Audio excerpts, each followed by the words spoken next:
पूर्व निर्धारित कार्यक्रम के तहत 2 अक्टूबर यानी आज से बेतला नेशनल पार्क को पर्यटकों के लिए खोल दिया गया। पलामू टाइगर रिजर्व के field director Kumar Ashutosh, deputy director Brajesh Kant जैना सहित कई विभागीय पदाधिकारियों ने पूजा अर्चना कर व फीता काट कर बेतला नेशनल पार्क पर्यटकों के लिए खोला। इस दौरान पदाधिकारियों के द्वारा पर्यटकों को सभी सुविधाएं उपलब्ध कराने की बात कही गई। खुलने से बेतला की रौनक बढ़ गई। गौरतलब है कि वन्य प्राणियों के प्रजनन काल के कारण प्रतिवर्ष 1 जुलाई से 30 सितंबर को पार्क को बंद कर दिया जाता है। ऐसा होने से बेतला नेशनल पार्क से जुड़े होटल व्यवसायी, वाहन मालिक, गाइड का रोजगार बंद हो जाता है। बता दें कि पूर्व में जो प्रवेश शुल्क समेत अन्य शुल्क निर्धारित किए गए थे उसे इस बार बढ़ा दिया गया है, जिसे लेकर स्थानीय ग्रामीणों ने विरोध किया और कहा कि पूर्व में जो शुल्क लिया जा रहा था उसे ही निर्धारित किया जाए, नहीं तो पर्यटकों पर इसका सीधा बोझ पड़ेगा।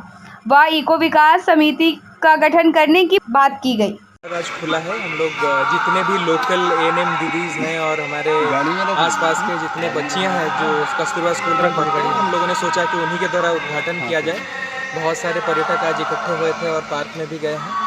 तो प्रजनन काल का जो समय बंद था पार्क, उसका जो पर्पस था ब्रीडिंग का समय, इस बार अच्छा ब्रीडिंग हुआ है और नंबर्स में भी काफ़ी बढ़ोतरी हुई है। साथ ही साथ इस बार पार्क टूरिज़्म जो हम लोग परिचालित करते हैं, कई सारे एडिशंस हैं, जैसे टूरिस्ट लाउंज हो या फिर हमारे सॉवनियर शॉप या फिर इन हाउस कैफ़े हो या फिर जो गलियारा बना हुआ है टिकट काउंटर से रहते हैं, कई सारे एडिशंस हैं।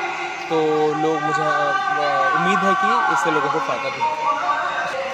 जैसे आप कंपैरेटिव एक पिक्चर लें तो बहुत सारे जो टाइगर रिजर्व के हिसाब से बहुत ही कम था, क्योंकि बहुत समय से इसका रिविजिट नहीं हुआ था। जो भी शुल्क था तो उसको अपडेट करना ज़रूरी था। जैसे जैसे सुविधाएं बढ़ेंगी, इसको मेंटेन करने के लिए भी शुल्क बढ़ना ज़रूरी है। जैसे हमारे टूरिस्ट गाइड्स का जो रेट था उसको भी बहुत समय से एक मांग थी कि उसको बढ़ाया जाए। हम लोग उसको प्रोफेशनल ZSI टीम के द्वारा उनको ट्रेन भी करवा रहे हैं, तो जाहिर सी बात है उनका शुल्क बढ़ना भी चाहिए। तो मेन मुद्दा यही होना चाहिए कि जो आ रहे हैं पर्यटक, उनको एक बेटर एक्सपीरियंस मिले, साफ़ सफाई और सुविधा मिले और कोई अच्छा ऐसे टूरिस्ट गाइड हो जो अच्छे से बता पाए। इको विकास समिति, जैसे मैं बता दूं, वो एक फॉरेस्ट डिपार्टमेंट और गांव के बीच में एक ब्रिज है। तो ये अच्छी बात है कि लोग और इंटरेस्ट ले रहे हैं। मेरा मनसा भी वही था कि इको विकास समिति को लेकर लोग सजग रहें और खुद से ही आके वॉलंटरली इसमें काम करने के लिए कोशिश करें। इको विकास समिति कई सालों से एक्टिव है, मल्टीपल काम करते आ रही है, मोस्टली वॉलंटरी काम किया है, चाहे वो किला की साफ़ सफाई हो, बेतला कैंपस की साफ़ सफाई हो।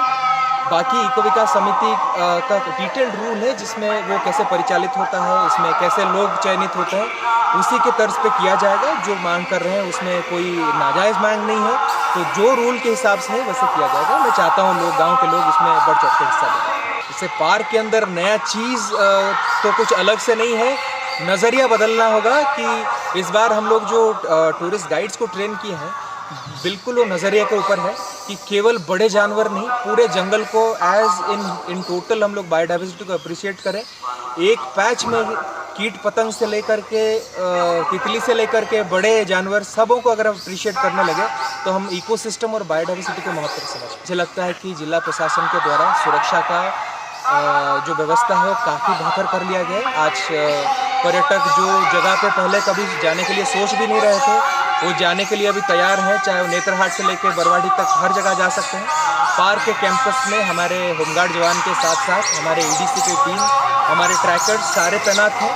सुरक्षा के लिए हम लोग बिल्कुल सही तरीके से तैयार हैं। हाँ, काफ़ी खुशी है। 3 महीना से बंद था तो यहाँ का रोज़गार भी काफ़ी कम हो गया था, तो खुलने से एक तो पर्यटकों में काफ़ी उत्साह है और स्थानीय लोगों में भी है, क्योंकि गाड़ी चलने से वाहन मालिक को भी फ़ायदा है, ड्राइवर है, उसके बाद यहाँ पर गाइड रहते हैं, सबको फ़ायदा है। स्थानीय दुकान है, सोवेनियर शॉप में स्थान है, सभी की बिक्री होगी तो रोज़गार होगा, इसलिए काफ़ी उत्साह है लोगों में। पर्यटकों पर कोई बोझ एक्स्ट्रा ऐसा नहीं है, क्योंकि दूसरे टाइगर रिजर्व में है सब प्रति व्यक्ति ही लगता है। यहाँ पर पहले प्रति व्यक्ति नहीं था, एक गाड़ी पर ही लग रहा था, तो अभी प्रति व्यक्ति 100 रुपया हम लोग किए हैं। बहुत ज़्यादा नहीं है, मिनिमम ही है।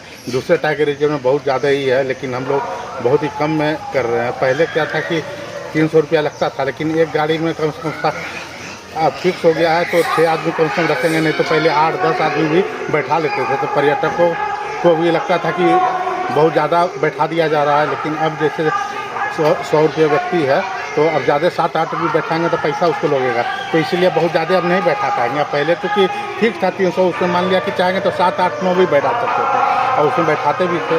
तो इससे होगा कि पर्यटकों को काफ़ी लाभ होगा। सुरक्षा तो यहाँ पर कोई ऐसा सुरक्षा का कोई प्रॉब्लम नहीं है। यहाँ पर तो घूमते हैं, जाते हैं, विदेशी लोग भी आते हैं, लेकिन ऐसा कोई यहाँ प्रॉब्लम नहीं है। यहाँ पर तो बगल में जैसे कमलदा है, अभी कमल उमल भी काफ़ी अच्छे हैं, किला है बगल में, हम लोग बक्सा में भी डेवलप किए हैं। देखा केतकी में हम लोग केतकी संगम पर भी बढ़िया कॉटेज बनाया है, वहाँ ग्रासलैंड टाइप का डेवलप करके बहुत ही अच्छा है। गजीवो है बैठने का कि बैठ करके लुक ले सकें। यहाँ पर बेतला में भी अभी एक देखते हैं कि कैंटीन बना है, यहाँ भी हम लोग कॉटेज बनवाए हैं, काफ़ी सुविधा हम लोग दिए हैं। इस बार काफ़ी चेंज हुआ, जैसे ये पहले नहीं था।